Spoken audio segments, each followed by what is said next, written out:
at the end of the day, these, we're in the last week, 9 soldiers were killed, and many, many more have been killed in the last month of operations in northern Gaza. Most of them as a result of direct hits of IEDs, improvised explosive devices. Some of them made that Hamas assembled while scavenging IDF or Israeli Air Force bombs and putting them, unfortunately, to use.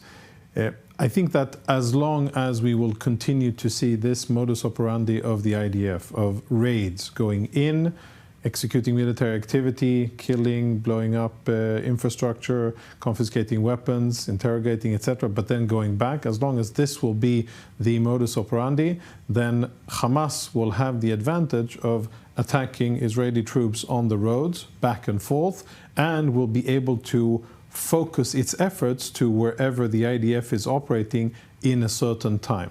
And so what needs to change then? So following what the Minister of Defense said, if we really want decisive outcomes and we want to decide the war in Gaza, in my mind the center of gravity is food, fuel, and the distribution of those goods to the civilian population.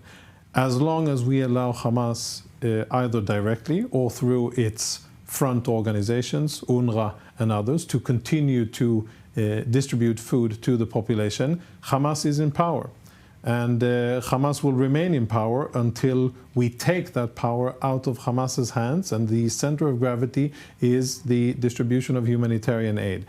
So what Israel really needs to decide, and this comes back to the beginning of our broadcast here, where I said that neither of the sides, and specifically Israel, doesn't want to be seen by the incoming administration as someone who torpedoed a deal.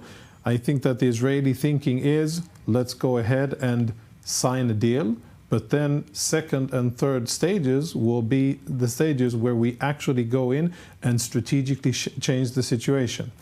Strategically changing means actually taking away that source of power from Hamas so that they won't be able to continue to govern, and will actually force them to come out with their hands up. Up until now, Israel has not done that.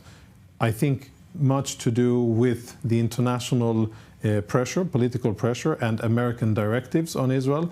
If a hostage deal fails, then Israel perhaps would have more political tools at its disposal in order to do what it needs to do, in order to break the will of Hamas to fight. Until we do that, it's tactical details, but it's not a strategic, decisive victory against Hamas.